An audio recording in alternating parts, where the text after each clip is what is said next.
19 year old, सिर्फ 19 साल के हैं एंड 4 लाख रुपए हर महीने अर्न करते हैं। इनकी एक एजेंसी है, गर्लफ्रेंड है। डिप्रेशन तो आया था, मतलब काफ़ी बुरा आया था। क्लाइंट को रॉन्ग कमिटमेंट कर दिया था कि आप मुझे अमाउंट पे कर दिए, मतलब कुछ 7,000 8,000 रुपीज़ अमाउंट था एंड उनके जो एड्स थे वो सेक्सुअल प्रोडक्ट्स के थे। अब मेरा एक्सपीरियंस कभी था नहीं। Hey everybody, welcome to the podcast hour. आज हमारे साथ हैं आफरीद, जो कि अर्न करते हैं 4 लाख रुपए हर महीने एज अ 19 ईयर ओल्ड, सिर्फ 19 साल के हैं एंड 4 लाख रुपए हर महीने अर्न करते हैं। इनकी एक एजेंसी है, ये दूसरों को कोच भी करते हैं। आज आफरीद से सीखेंगे कि आप भी ये काम कैसे कर सकते हो। वेलकम आफरीद, कैसे हैं आप? या हाय अभी सर, मैं काफ़ी अच्छा हूँ and thanks for inviting me. So audience को मैं थोड़ा बता देता हूँ एग्जैक्टली मैं कौन हूँ, क्या करता हूँ। So hello one, this side Afreed. मेरी खुद की एक एड एजेंसी है जहाँ पे हम कोचेस को एंड एफिलिएट मार्केटर्स को हेल्प करते हैं lead generation and sales process में, एंड सर्विसेज भी हम प्रोवाइड करते हैं ना, ऑल्सो हम कोचिंग भी करते हैं। तो ये मेरा मेन बिजनेस है जिसकी वजह से हम 4 लाख रुपये सर मंथली अर्न कर पा रहे हैं। Amazing amazing Afreed. सो एक एक करके चलते हैं।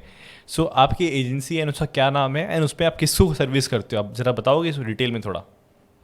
ओके, हमारी जो एजेंसी का नाम है वो है विजन एड्स, जो हमने लास्ट लाइक 2 ईयर्स पहले हमने ओपन किया था 2022 में, एंड ऑलमोस्ट अभी तो 3 ईयर्स होने आ चुके हैं उसको। हमने स्टार्ट किया था एजेंसी, हमारा सिंगल गोल पहले यही था कि हम जो भी एफिलिएट मार्केटर्स हैं उनके हम हेल्प करें, बिकॉज उस टाइम वो काफ़ी ज़्यादा स्टक कर रहे थे अपने कोर्सेज को सेल करने में। तो स्टार्टिंग हमने एज अ कोचिंग किया था, एंड कोचिंग करते करते मुझे रियलाइज़ हुआ कि लाइक जो चीज़ मुझे आती है, यहाँ से रिजल्ट आते हैं, तो कोचिंग करने से तो क्यों ना सर्विस भी हम प्रोवाइड करें। तो सर्विसेज में फिर हम आए, हम कोचेस एंड कंसल्टेंट हम हेल्प करने स्टार्ट करा। मतलब प्रॉपरली हमारा एंड गोल यही होता है कि अगर कोई न्यू कोच है तो वो उसके सिंपल से स्टेप होते हैं लीड जनरेशन। पहले लीड्स है उनके पास, अब लीड्स को आने के बाद वो मैनेज नहीं कर पाते, तो ऑटोमेशन हो गया, वर्क फ्लो हो गया, वेबिनार सेटअप हो गया, एवरीथिंग फिर हम वहाँ पे हैंडल करते हैं। एवरी मतलब टिकट साइज हमारा जो रहता है 30 to 40,000 रुपये हम उसे चार्ज करते हैं फिर। ये मंथली होता है? हाँ, ये मंथली होता है हमारा। अरे वाह। एंड आपके कितने क्लाइंट्स हैं अभी करंट? राइट नाउ जो हम क्लाइंट्स मैनेज कर रहे हैं वो मेरे पास 13 क्लाइंट्स हैं। 13 क्लाइंट्स को मैनेज करके हमारा 4 lakhs रेवेन्यू हमारा इजीली हो पा रहा है अभी, एंड अभी इसको हम स्केल करने वाले भी है, ठीक। तो जल्दी इसको हम स्केल कर देंगे फिर। अरे वाह, परफेक्ट परफेक्ट। एंड आप आपका कोचिंग बिजनेस भी, उसमें किसको आप कोच करते हो? कोचिंग बिजनेस में देखो, हम मेनली लाइक उन एफिलिएट्स को हम ट्रेन करते हैं जिनका लाइक उनके पास कोर्स तो होता है, बिकॉज एफिलिएट्स के अंदर क्या होता है, लाइक टू बी होने जितने मैंने कोर्सेज देखे हुए इंडियन कंपनीज के, उनमें खाली कोर्सेज रिकॉर्ड कर दिए जाते हैं, उसमें वैल्यू इतनी नहीं होती, जेन्युइनली मैंने देखा हुआ है। तो मुझे लगा कि देखो इस नॉलेज से तो आपका कोर्स सेल होगा नहीं, तो वहाँ पे पर्सनली मैं हेल्प करता हूँ उनको फेसबुक एड सिखाने में कि किस तरीके से फेसबुक एड रन कर सकते हैं, जो सेल्स होगी वो कैसे क्लोज कर सकते हैं। तो एक छोटा सा मेरा कोचिंग प्रोग्राम चलता है, जो मेरा मेन बिजनेस नहीं है, बस खाली वो मेरा एक पेशन था, वो पेशन के तौर पर उसको मैं रन कर रहा हूँ वहाँ पर। कैसे कर रहे हो भाई इतना सब कुछ? इसको मैं कह सकता हूँ time management, and also like एक चीज़ जो मुझे लगती है वो ऑब्जर्व करना। मतलब जैसे जब मैं आपसे कनेक्ट हुआ था एंड मेंटरशिप के रिलेटेड, तो उस टाइम मैंने ऑब्जर्व कर लिया था कि हाँ, अब सर जो है, मतलब अभी सर जो है जितना हो सके पर्सन्स को हायर करने में, सिस्टम बनाने पे फोकस करते हैं। मुझे आई थिंक 2 मंथ्स हुए होंगे, मैंने अपना एक और बिजनेस बना के ऑटोमेट भी कर दिया। मेरा एक प्रोजेक्ट है जहाँ से मेरा 2 लाख रुपीज़ का बिजनेस आता है एवरी मंथ। वहाँ पे मुझे कोई एड रन नहीं करने, ना ही मुझे जाके देखना कि क्या हो रहा है, और 90% मेरा वर्क ऑटोमेट है। तो वो एसओपीज, वो सिस्टम्स ऑब्जर्व करके मैं जल्दी बिल्डअप कर देता हूँ बस। ठीक है, बहुत ही बढ़िया। मतलब आप अच्छे से बता नहीं रहे हो, आप 4 से ज़्यादा कमाते हो। हाँ, वो मतलब जो होता है ना एक सस्टेनेबल इनकम कि हाँ हर मंथली इतना आना ही आना है, वो नंबर ही मैंने वहाँ पे शेयर किया अभी। हम्म। दोस्तों, आफरीद जो है वो मेरे कोचिंग प्रोग्राम में भी आए थे एंड पहले से भी अच्छा कर रहे थे। ये नहीं कहूँगा कि मेरे कोचिंग प्रोग्राम में आते ही इन्होंने चमत्कार कर लिया, ऐसा कुछ भी नहीं है। पहले से अच्छा कर रहे थे एंड आते ही थोड़ा सिस्टम एंड प्रोसेस भी बिल्ड कर लिया साथ में। एंड अभी क्लाइंट्स की कमी नहीं है भाई के पास, और बढ़िया स्केल कर रहे हैं अब धीमे धीमे। और अगली बार जब हम इनका पॉडकास्ट लेंगे तब शायद ये 40 lakhs पे हो, तो बहुत ही बढ़िया रहेगा। ऑब्वियसली अगर आपका है सपोर्ट ना? हो तो ऑब्वियसली सो अच्छा होगा। आफरीद, हाँ बिल्कुल यार, होगा 100%। सो आफरीद, मेरे को बताओ यार कि कैसे इंटरेस्ट कैसे आया ऑनलाइन पैसे कमाने में, क्योंकि अभी आई थिंक तुम कॉलेज में हो। टू बी होनेस्ट, मैंने 12th के बाद कॉलेज नहीं गया मैं, मतलब 12th के बाद मैंने ड्रॉप आउट ले लिया था। Same same bro, same. Same है, ओके। अच्छा, सही किया। तो आप 12th के बाद, मतलब पेरेंट्स का क्या रिएक्शन था, क्योंकि आप ड्रॉप आउट ले रहे हो, तो पेरेंट्स का क्या रिएक्शन था कि यार ऐसे कैसे ड्रॉप आउट? इसमें ऐसा हुआ था कि लाइक 12th के ड्रॉप आउट लेने से पहले, क्योंकि मुझे क्लियर तो 10th से था कि जब कोविड आया था तो मुझे इतना क्लियर था कि नहीं, मैं स्टडीज़ में रहूँगा। पहले मैं काफ़ी अच्छा था, ऐसा भी नहीं कि काफ़ी ख़राब था, स्टडीज़ में काफ़ी अच्छा था मैं वहाँ पर, 90% स्कोर इजीली मेरा होता था। लेकिन स्टडीज़ से जब मेरा इंटरेस्ट हुआ, जब एक बुक होती है ना, रिच डैड पुअर डैड, वो रीड करा, समझ में आ गया कि जॉब से नहीं होगा, बिजनेस में आना ही पड़ेगा। तो 2 साल से माइंड में प्लानिंग थी, एंड कुछ ना कुछ मैंने ऑफलाइन भी ट्राई करे थे, मतलब रिसाइकलिंग का बिजनेस हो गया, ऑफलाइन बिजनेस स्टार्ट करे। तो वहाँ से फैमिली वालों को पता लग गया था कि इसका इंटरेस्ट नहीं है इन चीज़ों में। तो ज़्यादा मुझे कन्विंस स्टार्टिंग में काफ़ी लगा, क्योंकि हर पेरेंट्स चाहता है कि लाइक क्या होगा फ्यूचर में, तो कन्विंस करने में टाइम लगा। लेकिन आफ्टर दैट जब वहाँ से एक होता है ना, इनकम आने लग जाती है फेसबुक एड से, तो मेरा जो फर्स्ट मंथ फेसबुक एड से 7,000 रुपीज़ आए थे सर्विसेज को सेल करके, तो वहाँ से वो कन्विंस हो गए थे कि हाँ हो जाएगा। बिकॉज मिडिल क्लास फैमिली में 10,000 रुपीज़ की सैलरी काफ़ी बड़ी होती है, 7,000 रुपीज़ पार्ट टाइम बेसिस पे आ रहे तो फिर क्या ही दिक्कत है। तो वो स्टेप से मुझे इजी हो गया फिर वर्क करना। तो ये जर्नी पहले कभी सोचा था कि इतना कमाऊंगा? कभी कभी ऐसे पहले सोचा था कि इतना कमाऊंगा? पहले मतलब 4 लाख 5 लाख रुपीज़ का नहीं सोचा था। पहले खाली एक गोल ये था कि 1 लाख रुपीज़ कितने होते हैं एक बार हाथ में देखना है। वो ड्रीम लेके मैंने एक बार स्टार्ट किया था। मतलब इनिशियल लेवल ये था कि 1 लाख रुपीज़, जो काफ़ी हाइप बन रही थी इंडिया के अंदर आज के टाइम में, कि 1 लाख रुपीज़ हो गए तो सब हो गया। तो वो ड्रीम था मेरा, उसके ऊपर मैं वर्क करता रहा, तो वो सोच के रखा हुआ था बस मैंने। सेकंड चीज़ ये थी कि लाइक कभी इतना सोचा था कोई ऑनलाइन बिजनेस, तो हर हर एक टीनेजर का नीड रहता है कि वो ऑनलाइन वर्क करे, यूट्यूब पे फेमस होना। मतलब एंड गोल तो ये था यूट्यूब पे फेमस होना है। वो तो बाय डिफॉल्ट मार्केटिंग के बारे में चीज़ें पता चली, फिर से आगे से वर्क करने स्टार्ट हो गया फिर। बहुत ही बढ़िया, बहुत ही बढ़िया। सो यार, पहला पैसा जो कमाया था, तुम कितना कमाए थे तुमने? 7,000? फर्स्ट जो फेसबुक एड की इनकम थी, हाँ वो तो 7,000 रुपीज़ नहीं थी। इससे पहले जो मैंने वर्क किया था, वो मैंने आई थिंक अपने नाम में भी सुना होगा, नहीं होगा, डेटा टाइपिंग वर्क होता है कुछ ऑनलाइन में ही। तो फर्स्ट मैंने एड के थ्रू पर्सन आया था, वो डेटा टाइपिंग का बिल्कुल मैंने वर्क बिल्कुल। किया था, 5 डेज के डे एंड नाइट एफर्ट किए थे। वहाँ से मैंने को 325 रुपये अर्न करे थे फर्स्ट, जो मेरी इनकम थी वहाँ से। उसको ओके। मैं ऑनलाइन ही कहूँगा क्योंकि वो सारा काम मेरे पास ऑनलाइन ही आया था। तो हम्म वहाँ से मोटिवेशन वहाँ से मिला? मोटिवेशन मिला मुझे। वहाँ से मोटिवेशन इस वजह से मिला बिकॉज पर्सन से मैं मिला नहीं, उसने मुझसे बात नहीं करी। इसके बाद भी अगर 325 रुपये का उसने मेरे को पे करे, तो ऑनलाइन में लोग ट्रस्ट करते हैं, वो बिलीव वहाँ से बना। फिर धीरे धीरे मतलब मेरी फेसबुक में आने की जर्नी भी तब स्टार्ट हुई थी, मैंने एफिलिएट मार्केटिंग में गया था। एफिलिएट मार्केट जिससे बहुत सारे पर्सन को लग रहा होगा, फेसबुक पे वर्क किया, 7,000 रुपीज़ की इनकम होगी। उससे पहले मेरी 8 महीनों की जर्नी थी एफिलिएट मार्केटिंग के अंदर। एफिलिएट मार्केटिंग मैंने 4-5 कंपनी ज्वाइन किया था, और मुझे याद है वो 8 महीने जितना मैंने स्ट्रगल किया होगा, जितना सीखा होगा, वो तो अभी मैं मानता हूँ अभी भी नहीं सीखता हूँ इतना। 8 महीनों के अंदर कंटेंट क्रिएशन, फेसबुक ये सब चीज़ सीखा। समझ में आ गया था कि कोर्सेज को बेचने में पैसा समझ नहीं है, गया। कोर्सेज में जो स्किल्स है इसको मोनेटाइज करूंगा तो पैसा है। तो 8 महीने में कुछ विशेष मैंने कुछ खास अर्न नहीं किया। आफ्टर वो 8 महीने की लर्निंग्स के बाद वो 7,000 रुपीज़ 1 मंथ के अंदर आने स्टार्ट हुए। नेक्स्ट मंथ जितना मुझे याद है, उसी 7,000 रुपीज़ को मैंने इन्वेस्ट करके, री इन्वेस्ट करके 35,000 रुपीज़ में कन्वर्ट किया था विद इन 35 डेज के अंदर अंदर। एंड उसके बाद तो ऑलमोस्ट मैंने डबल ही किया, मतलब 1 लाख रुपीज़ तो फिर 3 मंथ्स के अंदर ही ओके। हमने हिट कर दिए थे। हाँ, वो क्या स्केल मैंने बात कर ऐसे रहे हो? किया था, मतलब नॉलेज था, एक्सपीरियंस था, नेटवर्क थे एफिलिएट्स में, तो सभी चीज़ों को बिल्डअप करते हुए फिर इजीली 4 मंथ्स के अंदर मेरा 1 लाख रुपीज़ हो गया था। उस टाइम फिर डिसीजन ले लिया था कि अब नहीं जाएंगे इसको। यार एक बात बताओ। हाँ, एक बात बताओ यार कि ये जो एफिलेट मार्केटर्स होते हैं, जो इंस्टाग्राम पे दूसरों को डीएम करते हैं और लोगों को परेशान करते हैं ठीक है, तो इसमें क्या मतलब, क्या जेन्युइनिटी नज़र आती है, या फिर एक समय बाद इसे छोड़ देना रियली चाहिए? बताऊँ, एफिलिएट बहुत सारे एफिलिएट को ऐसा लगता है कि खाली कोर्स सेलिंग में पैसा है, कि हाँ वो कमीशन मिलेगा 90% 70% उसमें पैसा है। लेकिन अगर रियली मैं बताऊँ, अगर उसके बाहर निकल के एक बार वो देखे कि जो वो सीख रहे उसमें कितना पोटेंशियल है, तो उनको इमेजिन भी नहीं होगा। बिकॉज एक कोर्स आप बेचोगे तो आपके पास सेल आएगी। अब जैसे उसमें के काफ़ी समझ। सारी स्किल्स होती है, फेसबुक एड्स भी आता है उसी के अंदर। फेसबुक एड्स की इतनी अच्छी ब्यूटी है कि वहाँ पर रिकरिंग क्लाइंट्स आते हैं, हर मंथली पैसा आता है आपके पास।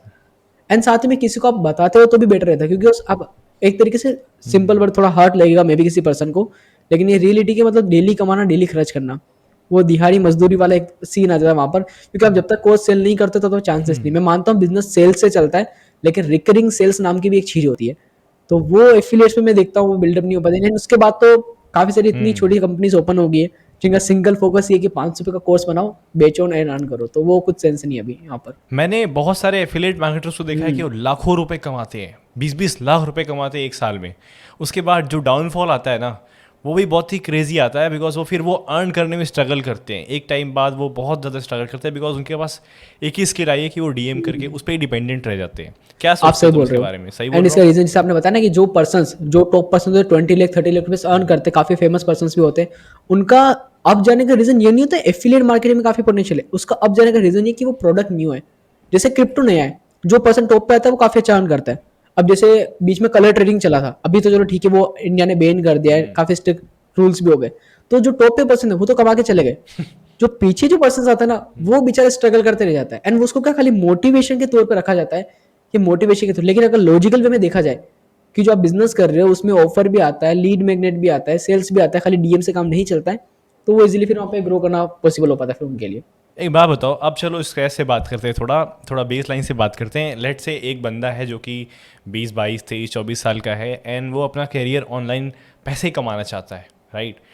उसको क्या क्या करना चाहिए स्टार्टिंग से कि वो पैसे कमा ले? थोड़ा डिटेल में समझाना कि पहला स्टेप क्या है, दूसरा स्टेप क्या है, तीसरा स्टेप क्या है, ऐसे करके थोड़ा डिटेल में समझाना कि क्या बेस्ट रहेगा, क्या 3 4 ऑप्शन है ओके, उसके पास।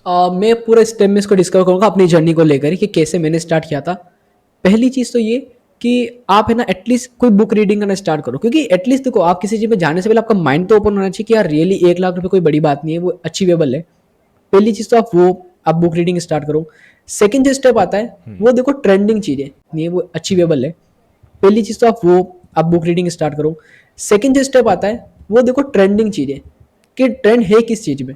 अभी आप लाइक जैसे मान लेते कि मतलब इंडिया में, मतलब मैं अपनी सिटी का बताता हूँ, वहाँ पे क्लोथिंग बिजनेस का काफ़ी ट्रेंड है कि क्लोथिंग बिजनेस हो गया, सब हो गया, लेकिन जेन्युइन बात है उसमें प्रॉफिट नहीं है। तो ट्रेंडिंग चीज़ें जो है, डिजिटल मार्केटिंग हो गया, अदर थिंग्स हो गया, उसमें आप एक बार इन्वॉल्व हो। एंड ये इंटेंशन मत रखो कि मैं जा रहा हूँ तो पैसा कमा के आऊंगा। पहला एंड गोल ये रखो कि मैं ब्रांडिंग बनाऊंगा। आपको बिलीव होगा जैसे मैंने 7,000 रुपीज अर्न करे आई थिंक 1 मंथ के अंदर, वो चलो ठीक है सभी को अच्छा लगा, लेकिन 8 महीने की जर्नी के अंदर मैंने जो चीजें बनाई, सबसे पहला पर्सनल ब्रांडिंग के ऊपर काम करा। ना जाने क्यों लोग अभी भी पर्सनल ब्रांडिंग नहीं करते। जेन्युइनली मेरा जो आपको लग रहा है ना 4 मंथ्स के अंदर 1 लाख रुपीज हिट हो गया, वो हिट इसी वजह से हुआ था, मैंने अपनी इतनी ज्यादा कंटेंट क्रिएशन किया था कि क्लाइंट्स आ रहे थे, उनको मेरे पर इजीली ट्रस्ट हो रहा था, क्लोजिंग हो रहा था, क्योंकि बस मैंने वैल्यू के ऊपर काम किया। एजुकेशन पे देखो, मैंने कहा ना मेरा पैशन है लोगों को कंसल्ट करना, कोचिंग करना। इसका रीजन ये है, मुझे आई थिंक एक पर्सन ने एक बात बताई थी कि जितने ज्यादा लोगों को आप एजुकेट करोगे, उतनी ज्यादा फ्यूचर्स के आप सेल्स बना रहे हो, जिसको आपको लाइक लाइक फोर्स भी नहीं करना पड़ेगा कन्वर्ट होने के लिए। तो सेकंड जो चीज आती है, पर्सनल ब्रांडिंग के ऊपर काम करो। जरूरी आप कौन सा भी बिजनेस कर लो, पर्सनल ब्रांडिंग की आज के टाइम में इंपॉर्टेंस ही है। एंड थर्ड जो चीज आती है मेंटर की, बिकॉज मुझे लगता है जैसे 1 लाख रुपीज हिट करने में मुझे ऑलमोस्ट 1.5 साल का टाइम लगा। मेंटोर के आने के बाद विद इन 1 ईयर के अंदर वो 1.5 लाख रुपए मैंने 4 लाख में कन्वर्ट कर दिए। तो इमेजिन एक मेंटर होने से कितनी ज्यादा पावरफुल होती है। आपके पास एक्सपर्टीज तो है, लेकिन जाना किस दिशा में वो आपको पता नहीं है, तो कुछ फायदा ही नहीं। आप दौड़ते रहोगे, एट द टाइम आप थक जाके फिर रुक जाओगे आप वहां पर। तो वो है कि आप मेंटर को फायर करो। एंड लास्ट जो चीज आती है कंसिस्टेंसी। जब मैंने फेसबुक स्टार्ट किया था मेरे साथ बहुत सारे पर्सन थे, एंड राइट नाउ वो अगेन जॉब कर रहे हैं, लीव हो चुके हैं। तो कंसिस्टेंसी भी मैटर करती है। तो ये आई थिंक 4 या 5 चीजें जो आपको फॉलो करनी चाहिए अगर आप एक बिगिनर लेवल पे हो तो। मतलब बुक रीड करो, उसके बाद पर्सनल ब्रांडिंग पे फोकस करो, मेंटोर को खोजो और कंसिस्टेंटली काम करो, है ना? और कंसिस्टेंसी के साथ फालतू चीज़ों पे फोकस ना करो। वाइट जो बोलते हैं ना कि नया चीज़ आ गया कोई, क्या बोलते हैं उसको, नाम नहीं आता है मेरे को, कोई सिंड्रोम बोलते हैं उसको। डिस्ट्रैक्शन हम कह सकते हैं एक तरीके हाँ, से। तो कुछ ना हाँ, कुछ साइनी सिंड्रोम। साइनी सिंड्रोम, हाँ साइनी ऑब्जेक्ट सिंड्रोम, भाई वो मत फोकस करो यार। जो चीज़ पकड़ लो उस पर कंसिस्टेंटली काम करो कुछ दिन। एंड देखो आफरीद तो गाइड भी कर देंगे आपको, लेकिन अगर आप इम्प्लीमेंट ही नहीं करोगे, आप नया चीज़ देख लोगे तो फिर कोई मतलब नहीं है। आफरीद, आप फ्रीलांसिंग करते थे पहले, अभी तो आपकी प्रॉपर एजेंसी है, बट कोई नया बंदा है, वो पैसे कमाना चाहता है अपनी लाइफ में, वो फ्रीलांसर बनना चाहता है, राइट? कौन से स्किल पे फोकस करना चाहिए एंड कैसे क्लाइंट्स ला सकता है वो? देखो अगर कोई बिगिनर है जिसके पास टाइम काफी कम है, जल्दी सोचा इनकम अर्न करने की, तो ऐसी स्किल सीखो जहां से मतलब किसी सामने वाले पर्सन के डायरेक्ट रेवेन्यू के ऊपर इम्पैक्ट आ सके। मतलब आपके पास ये ऐसी स्किल होनी चाहिए जिसने अगर सामने वाले को अगर आपने ऑफर करी, किसी क्लाइंट के साथ वर्क किया आपने, तो विद इन 1 मंथ के अंदर उसको रिजल्ट दिखने लग जाए उसके रेवेन्यू के ऊपर। क्योंकि जब बिजनेस ओनर्स को अपने रेवेन्यू के ऊपर रिजल्ट दिखते हैं ना, वो आप जो अमाउंट आप मांगोगे वो आपको पे करने रेडी है। तो रेवेन्यू जनरेशन वाले एक्टिविटीज के ऊपर आप ध्यान दे सकते हो, ऐसी स्किल्स आप बिल्डअप कर सकते हो। जैसे कि एग्जांपल एडवर्टाइजमेंट नीश हो गया, फनल नीश हो गया, एंड ऑर्गेनिक रीच आउट्स हो गया, जिसमें आप कह सकते हो कंटेंट क्रिएशन, ये सारी चीजें आती है। तो इन चीज़ों से क्या बिजनेस ओनर्स को अपने रिजल्ट दिखते, तो वो आप उन स्किल को डेवलप करोगे, ज़्यादा चांसेस है इजीली इनकम अर्न करने के। समझ गया। तो ऐसे कौन से स्किल्स हैं कुछ? जैसे कि फेसबुक एड्स हो गया, सोशल मीडिया मैनेजमेंट हो गया, फनल बिल्डिंग हो गया, एंड ऑल्सो ऑटोमेशन हो गया, जो आज के टाइम में काफ़ी ट्रेंडिंग है। बिकॉज काफ़ी सारे बिजनेस स्केल तो हो जाते हैं, उनके पास फंडिंग आ जाती है, ऑटोमेट नहीं कर पाते चीज़ों को। एंड जब मैंने ऑटोमेशन के अंदर थोड़ा बहुत इन्वॉल्वमेंट किया, लिटरली मुझे काफ़ी अच्छे रिजल्ट्स मिले ऑटोमेशन के अंदर, फनल्स में, चीज़ों को ऑटोमेट करने में। तो वो अगर आप सीखते हो, ये 4-5 स्किल्स है, लाइक लीड जनरेशन हो गया, ऑटोमेशन हो गया, फनल बिल्डिंग, काफ़ी अच्छा आप इजीली अर्न कर सकते हो। ठीक है, ये तो हो गया पहले क्वेश्चन का आंसर। मेरा दूसरा क्वेश्चन ये था कि क्लाइंट कैसे खोजे, मेन चीज़ ये है भाई। Client acquisitions, okay. ये टॉपिक तो काफ़ी लोगों का फेवरेट होगा कि क्लाइंट्स कहाँ से आएंगे। देखो, मैं इसके अंदर ना क्लाइंट के लाने के दो तरीके तो सभी को पता ही होंगे, एक तो ऑर्गेनिक एंड इनऑर्गेनिक। ऑर्गेनिक जैसे कि आप कंटेंट क्रिएशंस करो, डीएम्स करो, यहाँ से आप ला सकते हो। एंड टू बी ऑनेस्ट, मैंने आज तक एक सिंगल पर्सन को कोल्ड डीएम्स नहीं करे अपनी सर्विसेज के लिए, अभी तक का मेरा रिकॉर्ड है। भले 4 लाख रुपीज़ का आ गया, लेकिन सिंगल एक मेरा कोल्ड आउटरीच नहीं है।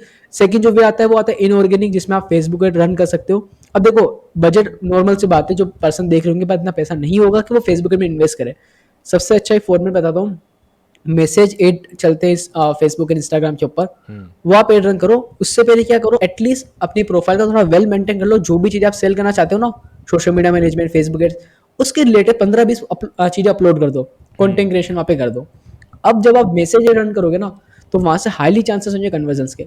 बिकॉज सेम मैंने लो बजट के, मुझे याद है मैंने कुछ फर्स्ट जो मेरा एड का इन्वेस्टमेंट था, 3 डेज का एड रन किया था मैंने, एंड 700 मैंने इन्वेस्ट किए थे। अब आई थिंक भाई वो लक था या क्या था, उस टाइम फेसबुक के ट्रेंडिंग में भी था, तो वहां से मेरे पास सेल्स भी काफी अच्छी आ गई थी। मतलब डेली बेसिस पे 700 रुपीज इन्वेस्ट कर रहा हूँ, शाम को देखता हूँ मैं कलेक्शन को 2000 रुपीज के नियर अबाउट वहां से प्रॉफिट आ रहा था। तो वो चीजें वर्क करती, personal branding and Facebook ad दोनों को साथ में कंबाइन करके वर्क करोगे, क्लाइंट एक्विजिशन इजी हो जाएगा। बाकी आप कोल्ड डीएम्स भी इजीली कर सकते हो, कंटेंट क्रिएशन, वहां से भी काफी रेफरल क्लाइंट्स आपके पास इजीली आ सकते हैं। तो कोल्ड डीएम्स वगैरह, यार देखो क्या होता है, रिप्लाई रेट काफ़ी कम है। कोल्ड ईमेल्स वगैरह रिप्लाई रेट काफ़ी कम है।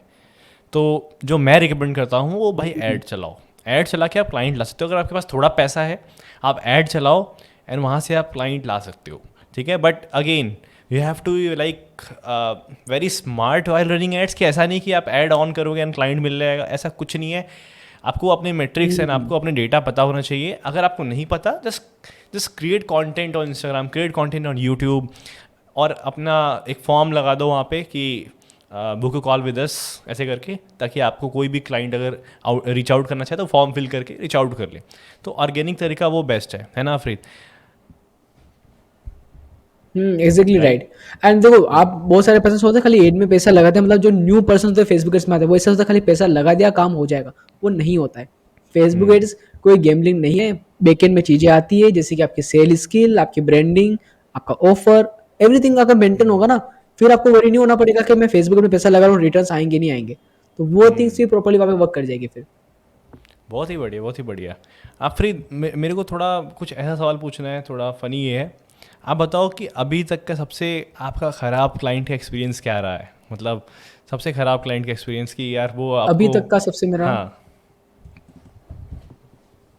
ओके, मतलब बस क्लाइंट आप कह सकते हो, रिव्यू या फीडबैक एक तरीके से। हम्म ओके, सो जितना मुझे याद है, मेरा इनिशियल टाइम ही था उस टाइम, मैंने एक सिली सी मिस्टेक ये कर दी थी कि मतलब पैसा आता है तो हम सोचते कि और ज़्यादा आना चाहिए, तो मैंने क्लाइंट को रॉन्ग कमिटमेंट कर दिया था। क्या मुझे अमाउंट पे कर दिए, मतलब कुछ 7,000-8,000 रुपीज़ अमाउंट था, एंड उनके जो एड्स थे वो सेक्सुअल प्रोडक्ट्स के थे। अब मेरा एक्सपीरियंस कभी था नहीं, मुझे पता नहीं था कि इन बिजनेस के लिए वर्क कैसे होता है, तो मैंने रेंडमली क्या किया था कि लाइक जो सेक्सुअल के जो एड्स होते वो लिए और लॉन्च कर दिए। अब कहाँ लॉन्च कर दिए? फेसबुक पे? फेसबुक एड्स के ऊपर।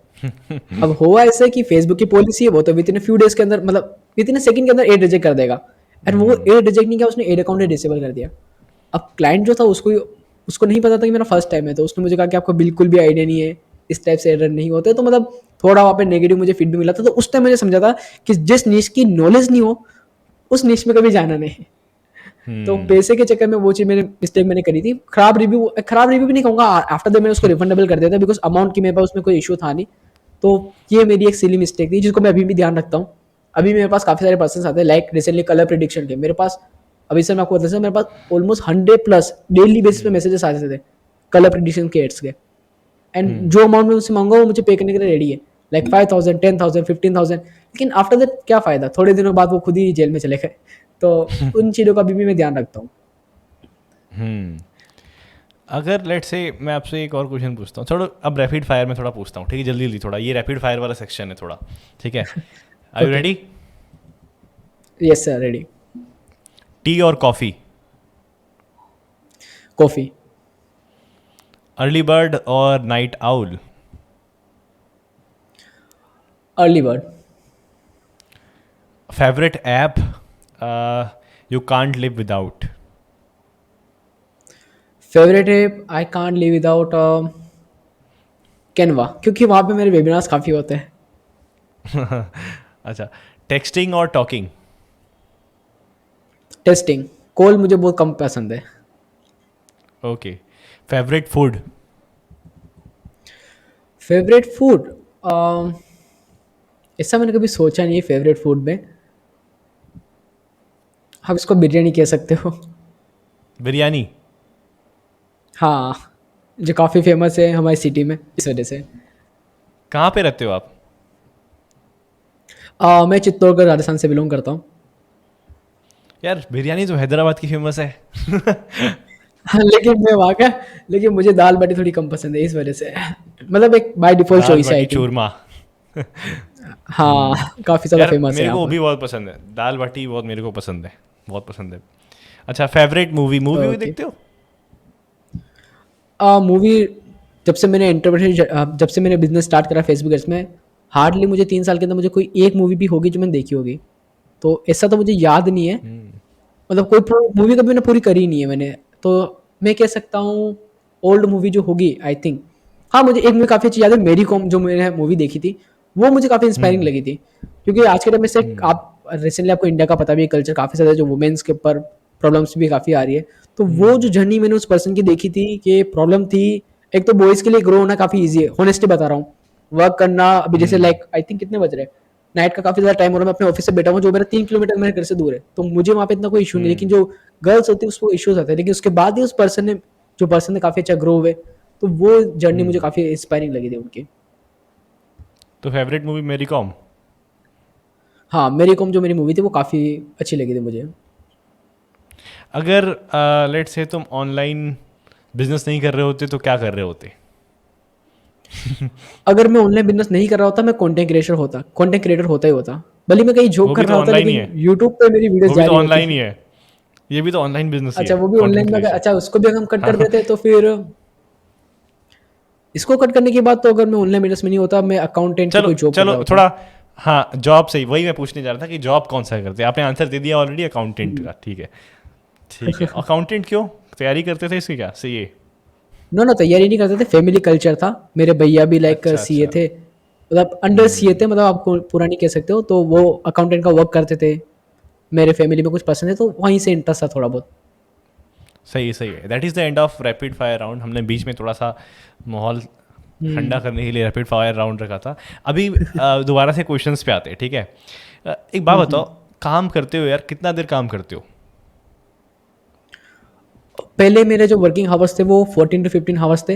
Right now 6 hours 7 hours enough है, नीड ही नहीं होती फिर इससे ज़्यादा। तो मतलब जो तो मेन होता है ना मेरे एजेंसी का वर्क, इसमें मेरे को 6 से 7 घंटे लगते हैं, बाकी लर्निंग के लिए तो वो मैं टाइम का भी काउंट करते ही नहीं इतना। ठीक है, तो 10 मतलब कैसे, कितने बजे उठते हो और क्या शेड्यूल है, थोड़ा बताओगे? मेरा शेड्यूल ऐसा है कि मैं नाइट को 2 या 3 बजे सोता हूँ थोड़ा सा, ठीक है, एंड 3 बजे सोने के बाद 10 PM पे 11 AM पे मेरा जो पेकअप हो जाता है इजीली। तो उसके बाद एजेंसी का सारा वर्क स्टार्ट हो जाता है, मतलब नाइट में ही सारा वर्क फ्लो में सेटअप कर देता हूँ, तो मुझे अर्ली मॉर्निंग में इतना टाइम नहीं लगता है फिर सेटअप चीज़ों को बनाने में। समझ गया, समझ गया। गर्लफ्रेंड है? Obviously no. वन एक मतलब नहीं है? टू बी ऑनेस्ट मैं आपको रियली बताऊं, वन साइड तो सभी के होते हैं, तो वन साइड भले एक था, लेकिन वो उससे मैं मूव ऑन कर चुका हूं, लेकिन गर्लफ्रेंड में इतना कोई हुआ ही नहीं मेरा टू साइड में ऐसा। One sided love of N agency owner. सही है, सही है, सही है। तो यार कभी ऐसा डिप्रेशन सा होता है कि यार इतना काम है, या फिर यू लव योर वर्क कि you just enjoy the moment? Depression तो आया था, मतलब काफ़ी बुरा आया था। वो आया भी आई थिंक मेरे बर्थडे के जस्ट, मतलब जो रिसेंटली अप्रैल मंथ गया था अभी, उसी टाइम आया था मुझे। उस समय काफ़ी ज़्यादा डिप्रेशन था उस टाइम। हुआ ऐसा था, मैं वेबिनार्स फन कर रहा था। वेबिनार्स फनल की एक आदत होती है, कभी चलते हैं कभी नहीं चलते, तो ये मैक्स मुझे पता नहीं थी। तो उस टाइम मैं डिप्रेशन में काफ़ी गया था, इवन अपने आप को हर्ट भी किया था। मतलब आप कह सकते हो शार्प ऑब्जेक्ट्स है। तो उस टाइम मुझे रियलाइज हुआ कि हाँ, अगर हम वर्क में ज़्यादा ही इन्वॉल्व हो गए, जैसे उस टाइम मैंने आपको कहा ना 15 आवर्स वर्किंग, तो वो उसी वजह से लाइक थोड़ा डिप्रेशन में चला गया था। तो वो हुआ था, लेकिन आफ्टर द समझ में आया कि जिस जगह पे आज मैं खड़ा हूँ, जो रेवेन्यू भी मैं कर रहा हूँ, ये मतलब नॉर्मल नहीं है। तो वहाँ पे अगर चीज़ें मिली है तो उनको एक्सेप्ट भी करना पड़ेगा। डिप्रेशन नहीं था, एक तरीके से कह सकता हूँ चीज़ों को मैं, आप कह सकते हो बर्नड ऑफ हो प्रोक्रास्टिनेशन गया था, करके। बर्नड ऑफ हो गया था, कह बस सकते हो सिंपल कि सी वो बर्न चीज़ ऑफ हुई हो थी गया वहाँ था पर। बहुत। तो अभी ट्रैवल वगैरह करते हो कि अभी घर पे ही रहते हो ज़्यादातर टाइम? ट्रैवल अभी थोड़ा स्टार्ट किया मैंने ट्रैवल करना, पहले नहीं था। अभी रिसेंटली लाइक 2 मंथ से मैंने स्टार्ट किया थोड़ा ट्रैवलिंग करना। कहाँ कहाँ घूमे? मतलब ऐसा नहीं है कि मैं किसी अलग सिटी में शहर में गया हूँ, मतलब मैक्सिमम मैं दिल्ली एक बार गया था, एंड बाकी अपने राजस्थान के अंदर ही घूमता रहता हूँ। मतलब जयपुर हो गया घूमो यार, जाओ, अपनी। गोवा जाओ, देहरादून घूमो, ऋषिकेश जाओ। नहीं, ये सारे प्लान अब स्टार्ट होंगे, बिकॉज धीरे धीरे से मैंने आपसे सीखा ना, तो चीज़ों को ऑटोमेट कैसे करना है, तो वो चीज़ों को सीखने के बाद अब मैं इस जर्नी को स्टार्ट करने वाला हूँ। देखो, बिजनेस जो है वो डिजिटल बिजनेस है, ठीक है। ऑफिस भले है, but business can be like manage online, online manage हो सकता है। सो आप ना मेंटल हेल्थ को ध्यान रखते हुए थोड़ा कभी कभी, मतलब 2 महीने में एक बार बाहर जरूर जाया करो, अदरवाइज ना लगातार काम करने से बर्न ऑफ हो जाता है। तो मैं अपना एक्सपीरियंस शेयर करता हूँ, अगर आप लगातार 2-3 महीने सिर्फ काम ही काम करते रहोगे तो बर्न ऑफ हो जाएगा। एंड उससे ना आपका प्रोडक्टिविटी कमज़ोर होता है, जितने भी लोग देख रहे हैं सबको बता रहा हूँ, प्रोडक्टिविटी कमज़ोर होता है। एंड कम होता है, बहुत ज़्यादा कम हो जाता है। तो फिर थोड़ा रिलैक्स रहो, थोड़ा चिल रहो, इतना अपने को उतना ज़्यादा फोर्स करने की ज़रूरत नहीं है। Don't be too hard on yourself, just enjoy the process. If you enjoy the process, you will make more money than that you have ever made. उससे ज़्यादा कमाओ जितना आप कमा रहे हो, just enjoy the process, let the money flow in, ठीक है। उसको पकड़ के मत रखो कि नहीं यार ये चला जाएगा, ऐसा कुछ नहीं। नॉर्मल रहो, चिल रहो एंड घूमते रहो, तो सबसे अच्छा चीज़ ये होता है। आपका क्या एक्सपीरियंस है इस पे आफरीन? एग्जैक्टली राइट, बिकॉज ये जो चीज़ आपने भी शेयर की ना, ये मुझे तब रियलाइज, मैंने कहा ना मेंटोर की नीड होती है। तो जब मैं आपसे कनेक्ट हुआ था, मैं आपकी स्टडीज पे सब एक्टिव था, तब मुझे समझ में आया कि बिजनेस जो है ऑनलाइन कर रहा हूँ, ये ऑटोमेट हो सकता है। एंड जब तक मैं एक्सप्लोर नहीं होगा, तब तक मैं, जब तक मेरी नजर जाएगी तब तक ही मैं इनकम अर्न कर पाऊंगा। तो एक्सप्लोरिंग मैंने स्टार्ट किया है। हाँ, मतलब सिटी से बाहर जाना वो अब मैं धीरे धीरे स्टार्ट करने वाला हूँ। लेकिन हाँ, इससे मेरे को थोड़ा इफेक्ट, लाइक रिसेंटली भी 2 डेज का मेरा हॉलीडे था, तो उससे पहले मेरे वेबिनार अच्छे नहीं चले थे। अब हॉलीडेज के बाद जब मैंने वेबिनार किया आज, तो लिटरली मतलब क्रेजी रिजल्ट्स मिले मुझे वहां से।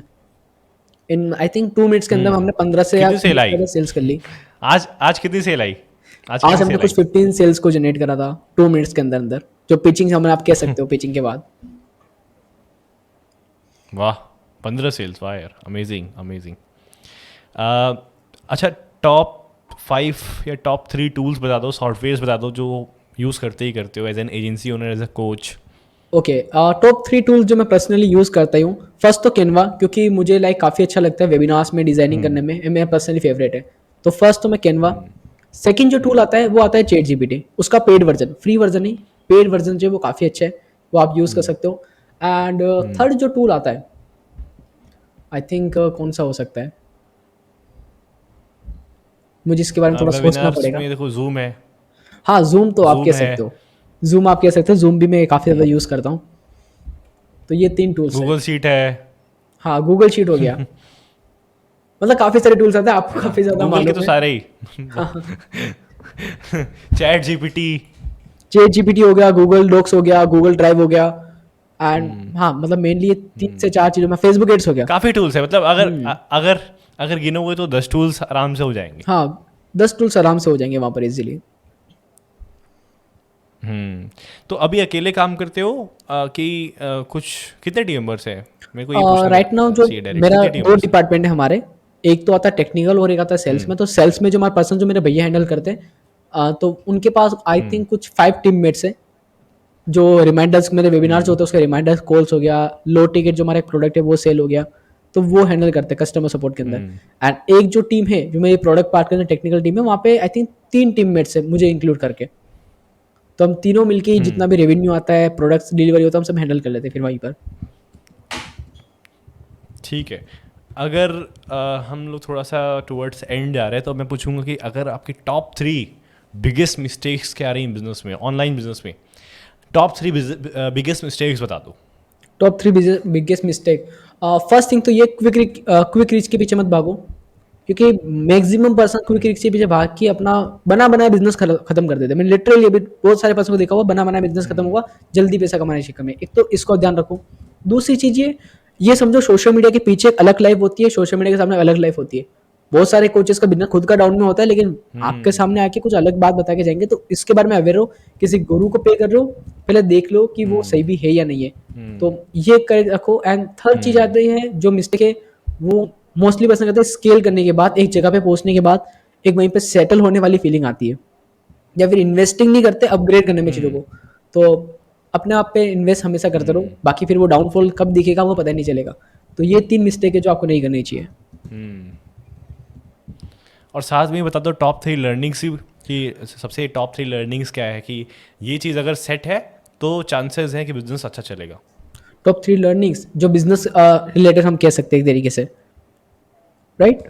जी ओके। बिल्कुल। सो पहली चीज आती है कि आपके जो क्लाइंट्स है ना, जो से मतलब हम मान लेते हैं किसी पर्सन के साथ वर्क कर रहे हो, जहाँ पे आप एक स्टेज पे पहुंच गए, आपके साथ 10-15 क्लाइंट्स है, आप इजीली उनके साथ वर्क कर रहे हो। एक चीज आती है सबसे पहले से अपने कमिटमेंट क्लियर रखो कि एग्जैक्टली आप क्या डिलीवर करने वाले हो, ताकि ओवर एक्सपेक्टेशंस की वजह से कई बार क्लाइंट छूट जाते हैं। आप कितना भी अच्छा वर्क करो, लेकिन ओवर एक्सपेक्टेशंस की वजह से मेरे खुद के क्लाइंट रिकवरी नहीं बन पाए। तो कमिटमेंट अपने क्लियर रखो। सेकेंड चीज ये, टीम में इन्वेस्ट करो। आप ग्रो कर रहे हो, टीम को अच्छा पे नहीं कर रहे हो, या फिर टीम को बिल्डअप नहीं कर रहे हो, आप बर्न आउट भी हो जाओगे, बिजनेस क्रैश हो जाएगा, पता नहीं चलेगा। अगर आपको 15 डेज का भी बेड रेस आ गया तो बिजनेस खत्म है आपका फिर वहां पर। तो सेकंड आपको ये चीज याद रखें। थर्ड, मेंटर को पे करो। जो लर्निंग मुझे अभी भी लगी, स्टिल अभी भी लाइक मैं हायर करता हूँ, काफी सारे मेंटर्स को पे करता हूँ। तो ये लर्निंग्स का आप ध्यान रखोगे तो फिर ग्रो होने के चांसेस ज्यादा इजीली है। लाइक अब मेरा नेक्स्ट क्वेश्चन ये है कि अगले 5 साल में क्या करने वाले हो, क्या विजन है कि like if I ask you straightforward, how do you see your business in like next 5 year, where do you see? In next 5 years मेरा पूरा एकदम क्रिस्टल क्लियर गोल है। मेरा 5 ईयर्स के अंदर जो बेंगलोर जो सिटीज जहाँ पे आप कह सकते हो डिजिटल हब है एक तरीके से इंडिया में, वहाँ पे अपना खुद का एक प्रॉपर ऑफिस सेटअप करना है, जिसके अंदर मिनिमम 30 टीममेट्स रहे।